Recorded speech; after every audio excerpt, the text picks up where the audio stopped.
তুমি এখানে, আর তোমাকে না পেয়ে আমি সারা বাড়ি খুঁজে বেড়াচ্ছি।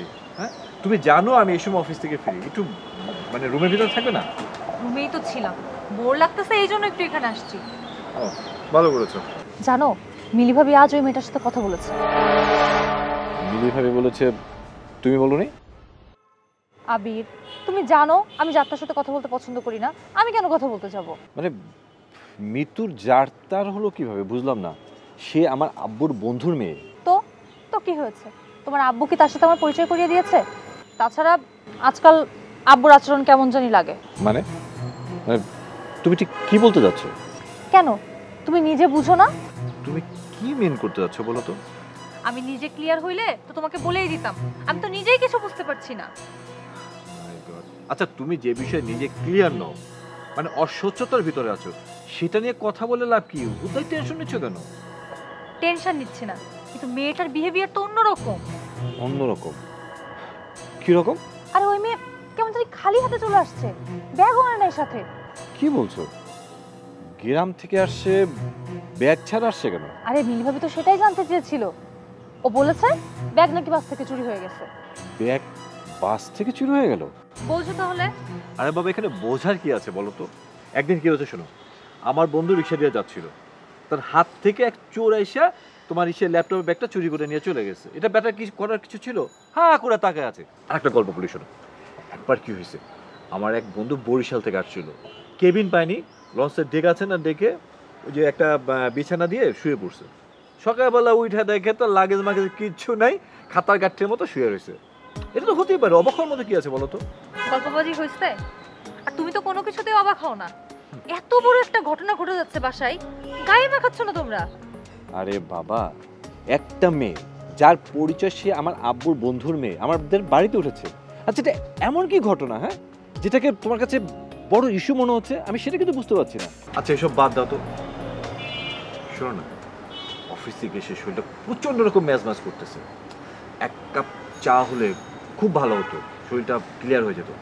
জরিকে বলো না এক কাপ চা নিয়ে আসতে। আচ্ছা চা না, কফি প্লিজ। এই জন্যই তোমাকে কোনো কথা বলতে চাই না, সবকিছু নিয়ে ফানি করো। থাকো তুমি তোমার কাজ নিয়ে, আমি চা বানিয়ে দিচ্ছি। আচ্ছা এই শোনো, কফি তুমি নিয়ে এসো, জরিকে নয়। পারবো না। বাচ্চাই হয়ে গেল।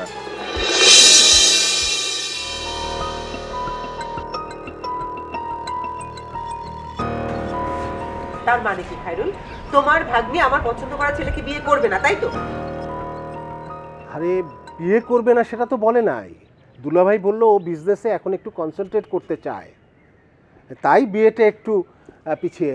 দুলাভাই যা বলবে তুমি ঠিক সেটাকেই বিশ্বাস করবে তাই না? আশ্চর্য, এখানে বিশ্বাস না করার কি আছে? তোমার কি মনে হয় খায়রুল, পাত্র হিসেবে আমি যাকে ঠিক করেছিলাম সে খুব অযোগ্য? আচ্ছা তুমি কেন আমার ভাগ্নির জন্য একটা অযোগ্য পাত্র ঠিক করতে যাবে? আচ্ছা আমি তো এই জন্য তোমাকে কিছু বলি নাই। হ্যাঁ, আমি তোমার ভাগ্নির জন্য একজন যোগ্য পাত্রই খুঁজে বের করেছিলাম। আর শুধু তাই না, ওর সাথে বিয়েটা হলে না তুমিও অনেক ফ্যাসিলিটিস পেতে। ফ্যাসিলিটিস মানে? মানেটা হচ্ছে এই ছেলেটার সঙ্গে বিয়ে হলে ও আমাদের পরিবারের একজন সদস্য হতো।